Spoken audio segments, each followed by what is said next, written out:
Yeah, and speaking of all hearts, Shane, I mean, my goodness, South Carolina goes in huge underdog against North Carolina in the Duke Mayo Bowl, and the Mm-hmm. Gamecocks dominated, Shane, 38-21, jumped out to 18-0 lead, and North Carolina was just basically trying to hang on and claw back the entire way, couldn't do it.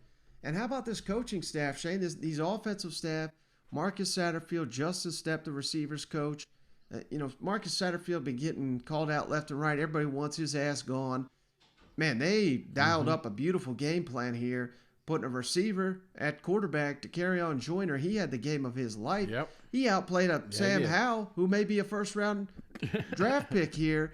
And man, uh, I'm just stunned that this happened, Shane. I mean, this is what we were kind of expecting from South Carolina, but this was their best performance.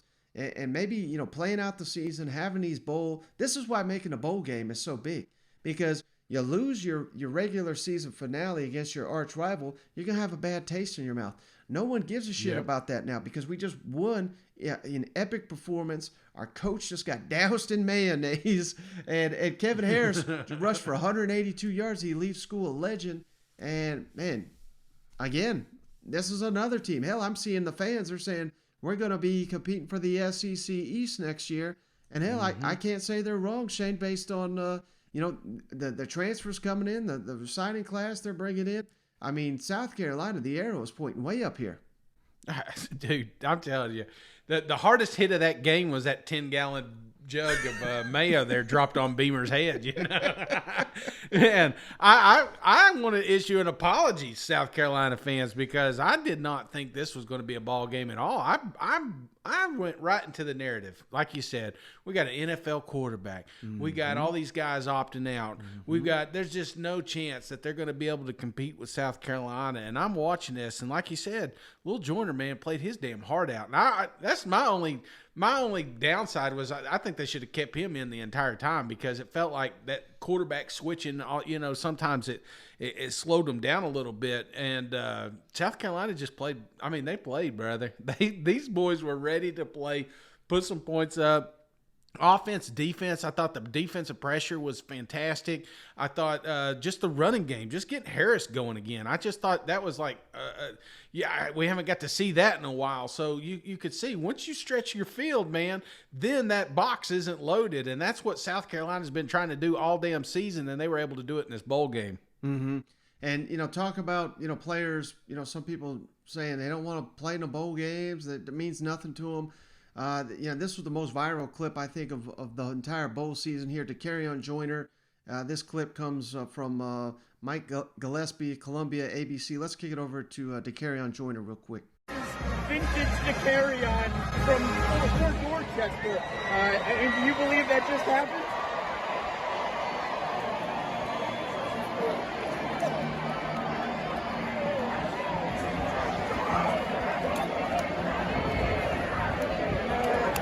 I'm so thankful, man. Like, God is so good. Like,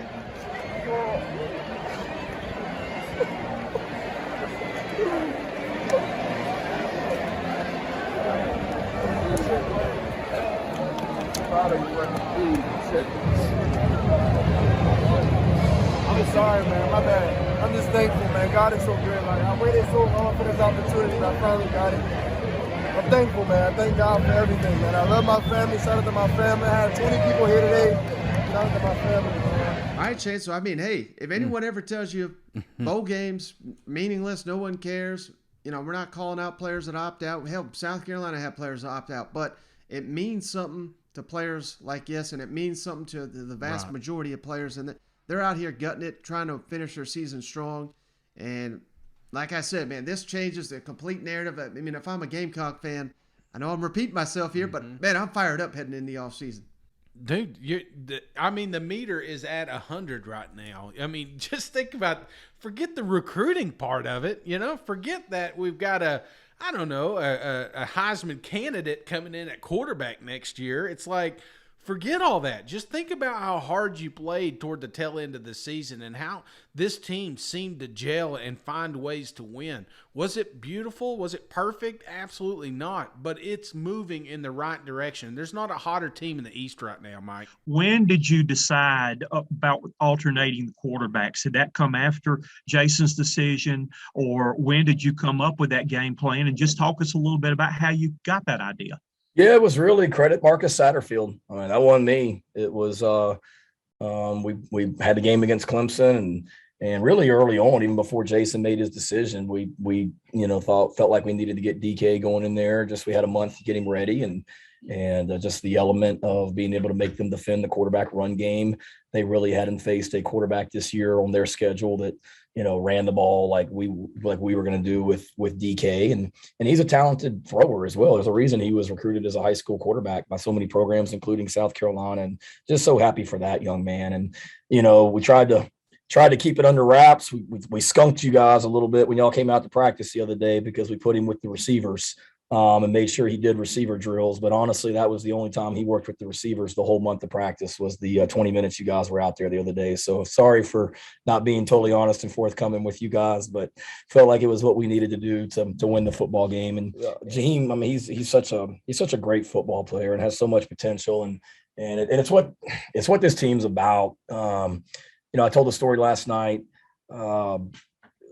We were coming off a loss to A&M, and I was in the waiting room one morning at like 6 a.m. and Jabari Ellis came through there and he stopped me. I was going to get a drink of water and he stopped me and he just said, "Hey, we got your back and we're going to get to a bowl and we're going to get this thing right." And I told the team that last night and they did. We had each other's back. And then we got to Charlotte. And then to talk about Jaheim specifically, literally, David, right before he goes out there on the field, he stops me. He goes, "Hey, I got your back." And then he goes out there and makes that huge play early to give us momentum. And that's just what this team's about. Regardless of what the naysayers say on the outside, regardless of what you guys thought this game was going to go. Ben, I read your article this morning with your 31-10 prediction as well. So regardless of what you guys, and I'm sure y'all all were picking against us. I just read Ben's article.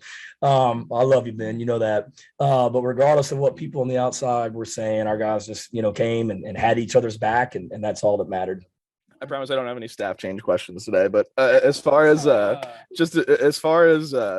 at this game and standing on that stage after the game and holding the trophy, I mean, when you look at this season and kind of how it's gone, I mean, I know you would have liked to win a few more games, but what does it feel like to have sort of, proof that what you guys are doing is right and that you guys are moving in the right direction and to accomplish what you've accomplished this year? Yeah, no, I appreciate you saying that. And in all seriousness, I appreciate your work. You do an amazing job. And you had some great articles this week that I read. It means so much. One, just so happy for our fans, because a lot of the chatter was about this team and how terrible we perform over historically in Charlotte, which had absolutely zero to do with this football team. And so happy for our fans. We got so many Gamecocks here in this area. This is an area that we recruit heavily.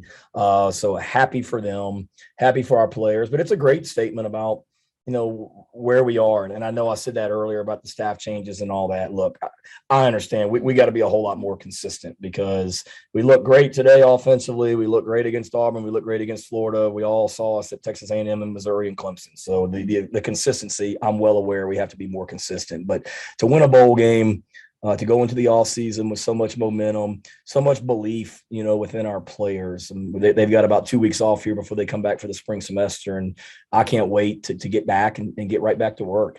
But to send these super seniors out the right way, a guy like Damani Staley, who just makes big play after big play after big play this season, going all the way back to East Carolina and the pick six completely turned that game around. And then they have a huge sack today. Just so many stories like that. And it was a great lesson for our players. The other thing we talked about in the team meeting last night, Ben, was we had all the super seniors get up and the coaches talked about what those guys had meant to this program. And I mean, I don't know if there was a dry eye in the team meeting, but one of the points we made was you look at all these guys and so many guys want like instant success and Jalen Foster was a scout team, special teams player of the year 2 years in a row and ends up finishing his senior year being our team MVP and an All-American.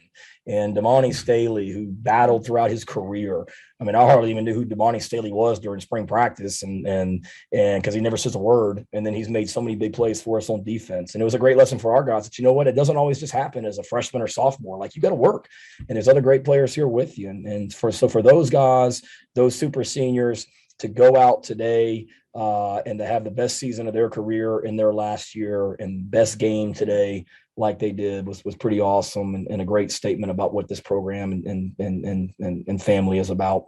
I got a question for you, Shane, and a question for Hunter. Hunter, what did you make of the Mayo bath for your dad? What do you think about that? And Shane, could you address the back of your head? It seems like you took a little bump on that. What did you think of the Mayo bath?